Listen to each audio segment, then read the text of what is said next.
कृष्णापुर नामक गांव में रामैया नाम का एक गरीब रहता था।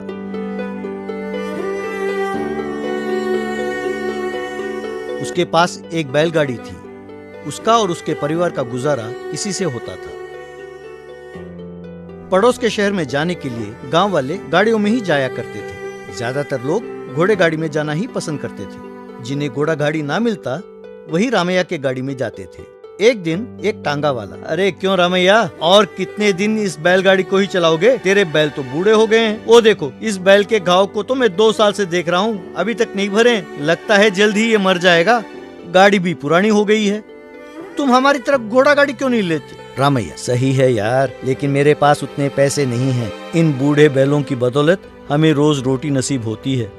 इन्हें देख मुझे बहुत दुख होता है, खासकर उस बैल को। उसके इलाज के लिए भी मेरे पास पैसे नहीं है। बस जो इलाज मुझसे बन पड़ता है कर रहा हूँ, लेकिन घाव भी नहीं भर रहा। क्या करूँ? शायद मेरी किस्मत ही खराब है। तब एक आदमी उनके पास आया। भैया, शहर जाना है, आओगे? तुम्हारी नहीं, मैं इस घोड़े गाड़ी में जाऊंगा, चलो। कहते हुए वो घोड़े गाड़ी में बैठकर चला गया।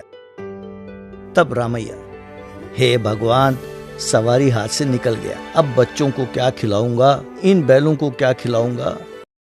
एक दिन एक आदमी गाड़ियों के पास आया। भैया, मुझे शहर जल्दी जाना है। खबर मिली है कि मेरी पत्नी बीमार है। मैं गरीब हूँ, तुम्हें देने के लिए मेरे पास पैसे नहीं है। कृपा करके मुझे शहर ले चलो।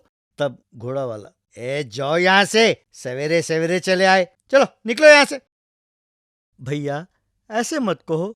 अगर आपको पैसे चाहिए तो मैं बाद में दे दूंगा। वहां मेरी पत्नी मर रही है, कृपया मना मत करना। गाड़ी वाला, क्या तुम्हें शहर ले जाएं?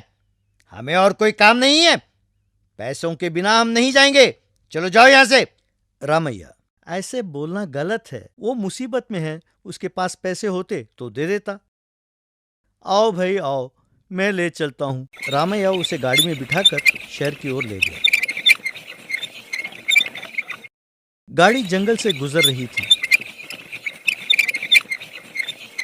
तब वो आदमी, भैया धन्यवाद, तुम मेरी परेशानी समझ गए। इस रास्ते में बहुत सारे गड्ढे हैं, पर तुम अच्छी तरह चला रहे हो, झटके बिल्कुल नहीं है। रामैया, मैं बहुत सालों से इसी रास्ते से गाड़ी चला रहा हूँ, इसीलिए मैं जानता हूँ कि गड्ढे कहाँ हैं और गड्ढे कहाँ नहीं हैं। एक दूसरे की सहायता करना मानव धर्म है। मैं अगर एक दिन भी गाड़ी ना चलाऊं तो घर में सब भूखे रहते हैं। हम लोग कई दिन तक भूखे रह चुके हैं, आज भी ऐसा ही होगा।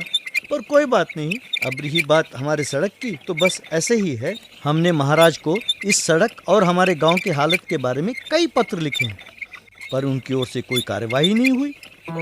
ऐसे व्यक्ति का राजा होना हमारा दुर्भाग्य है।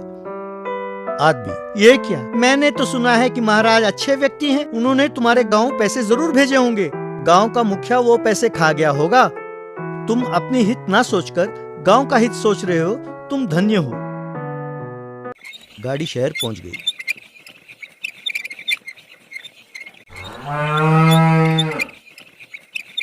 रामैया, बुरा न मानना, एक विनती है।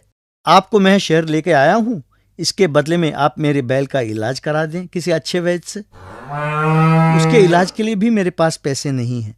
वो आदमी, ठीक है, कहते हुए वो वहां से चला गया।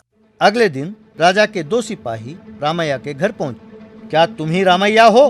कल तुमने राजा की निंदा की थी ना, तुम्हें तुरंत लेके आने की आज्ञा मिली है। रामैया अगले दिन राज दरबार पहुंचा। रामैया, महाराज, मैं कभी किसी की निंदा नहीं करता। मैंने कभी आपकी निंदा नहीं की। जहां तक मुझे याद है, कल हमारे गांव की हालत के बारे में मैं एक यात्री के साथ बात कर रहा था। इसके अलावा मैंने कुछ नहीं किया महाराज। महाराज, कल तुम्हारे गाड़ी में मैं ही आया था, पहचाना नहीं? रामैया हैरान हो गया। महाराज, मैं अपनी प्रजा की समस्याओं को जानने के लिए वेश बदलकर जाता रहता हूँ। तुम्हारे गांव भी इसीलिए आया था। तुमसे बात करने पर वहां की समस्याओं को समझ गया। मैंने जो पैसे भेजे उसका दुरुपयोग किया उस गांव के मुखिया ने, उस पर कार्रवाई होगी। तुम इतने मुसीबत में भी गांव के हित के बारे में ही सोच रहे थे। तुम प्रशंसा के पात्र हो। आज से तुम्हें गाड़ी चलाने की जरूरत नहीं, मेरे पास ही रहो। तुम्हारे बैलों का भी इलाज कर उन्हें गौशाला भेज दिया जाएगा, वहाँ वे आराम से रहेंगे। तुम्हारे गांव की समस्याओं का समाधान भी तुरंत होगा। रामैया ने महाराज को प्रणाम किया। इसीलिए बच्चों, हमें हमेशा भला ही सोचना चाहिए, क्योंकि कर भला तो हो भला। कहानी अच्छी लगी